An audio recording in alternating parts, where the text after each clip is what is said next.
বাংলাদেশের কৃষক লেভেল থেকে শুরু করে ব্যবসায়ী এবং রাজনীতিবিদ, বুদ্ধিজীবী, সরকারি বেসরকারি এমন কোন প্রতিষ্ঠান নাই যার বই না পড়ে কিছু জ্ঞান অর্জন না করেছে।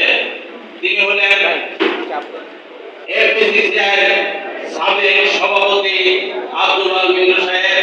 উপস্থিত আছেন আজকের প্রধান অতিথি হিসাবে, আর উপস্থিত আছেন ন্যাশনাল পিপলস পার্টি সভাপতি ডক্টর ফরিদুজ্জামান বড়া ভাই, আর উপস্থিত আছেন লেবার পার্টির সম্মানিত চেয়ারম্যান ডক্টর মোস্তাফিজুর রহমান ইরাম ভাই, আর উপস্থিত আছেন জামাতের শুরা কমিটির সদস্য অ্যাডভোকেট সাহেব, আর উপস্থিত আছেন যিনি বাংলাদেশের এই দেশকে অর্থনৈতিক একটি সমৃদ্ধিশালী বাংলাদেশ করে দেওয়ার জন্য অনেক পরিশ্রম করেছেন। দেশের প্রতি তার একটা অগাধ বিশ্বাস ভালোবাসা ছিলেন। তিনি হলেন সাইফুর রহমান সাহেব, সুযোগ্য উত্তরসূরি নাসির রহমান সাহেব সাবেক এমপি, আরো উপস্থিত আছেন গণদলের সম্মানিত চেয়ারম্যান গোলাম মাওলা ভাই বীর মুক্তিযোদ্ধা, আর উপস্থিত আছেন ঢাকার সম্মানিত সভাপতি বীর মুক্তিযোদ্ধা বাংলাদেশ রহমান। আমাদের এখানে আরো উপস্থিত আছেন মাসিক মদিনা সম্পাদক, আমাদের ন্যাশনাল ডেমোক্রেটিক পার্টির এনডিপির প্রেসিডেন্ট মেম্বার মাওলানা মহিউদ্দিন খান সাহেবের উত্তরসূরি আহমেদ বদরুদ্দিন খান, আর উপস্থিত আছেন আমাদের ন্যাশনাল ডেমোক্রেটিক পার্টির এনডিপির প্রেসিডেন্ট মেম্বার মুজিবুর রহমান, আর উপস্থিত আছেন আমাদের ন্যাশনাল ডেমোক্রেটিক পার্টির মুসা মন্ডল প্রেসিডেন্ট মেম্বার, আরো অনেক নেতৃবৃন্দ এবং আমাদের ছাত্র সংগঠনের রাজু আহমেদ সহ বৈষম্য বিরোধী যার কথা না বললে আপনারা জানতে পারবেন না। রাজু উত্তরা থেকে শুরু করে এয়ারপোর্ট পর্যন্ত, টঙ্গী পর্যন্ত এই প্রতিটা অঞ্চলে এই বৈষম্য 15 জুলাই থেকে শুরু করে আপনার 5 আগস্ট পর্যন্ত এই অঞ্চলটা তার একক নেতৃত্বে এবং ছাত্র সংগঠন ঐক্যবদ্ধভাবে রোডে যতক্ষণ পর্যন্ত ব্রিটিশ সরকারের পতন না হয়েছে ততক্ষণ পর্যন্ত রোডে অবস্থান নিয়েছিলেন। রাত নাই দিন নাই এখন পর্যন্ত ওনারা পরিশ্রম করতেছেন। তিনি হলেন রাজু আহমেদ। আপনাদের সকলের সামনে আপনারা তাকে জেনে রাখেন।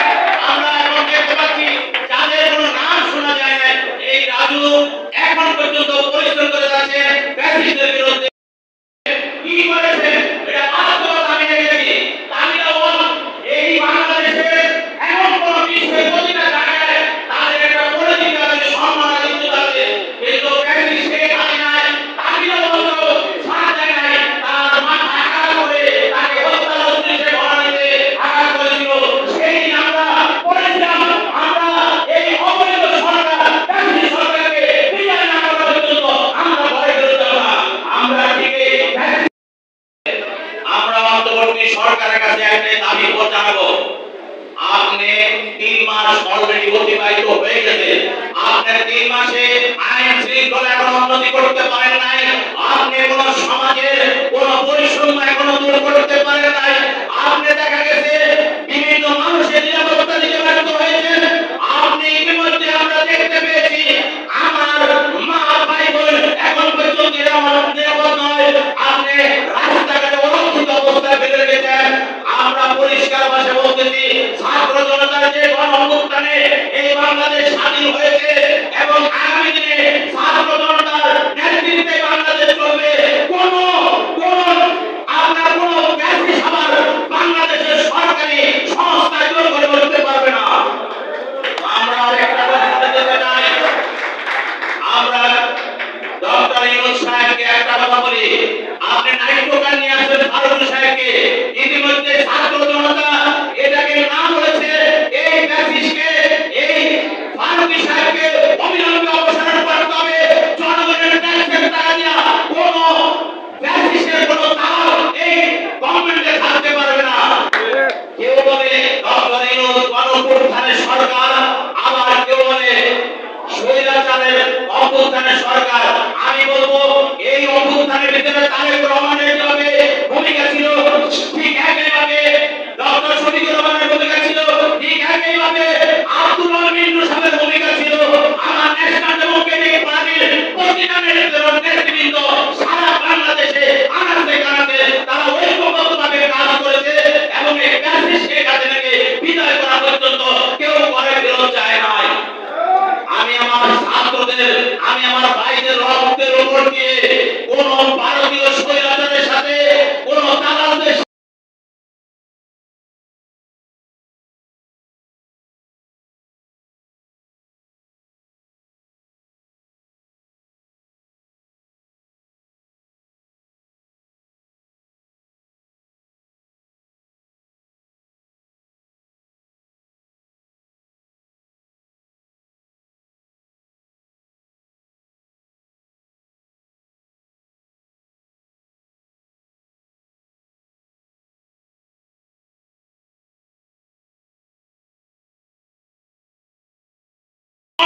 একটা কথা বলতে চাই, এই অন্তর্বর্তী সরকারের যারা উপদেষ্টা পরিষদে আছেন তারা অতি দ্রুত নির্বাচনের দিকে এগিয়ে যান এবং রাষ্ট্র সংস্কার আপনারা করতে যতটুকু যৌক্তিক সময়, আমরা ইতিমধ্যে সময়ের কথা বলে গেছি, যত দ্রুত সম্ভব বিচার বিভাগ সংস্কার করে এবং নির্বাচন কমিশন সংস্কার করে সমস্ত ইলেকট্রিক সংস্কারের মাধ্যমে সমস্ত ভোটারদেরকে হালনাগাদ করে অতি সত্বর আপনারা নির্বাচনের রোডম্যাপ ঘোষণা করুন।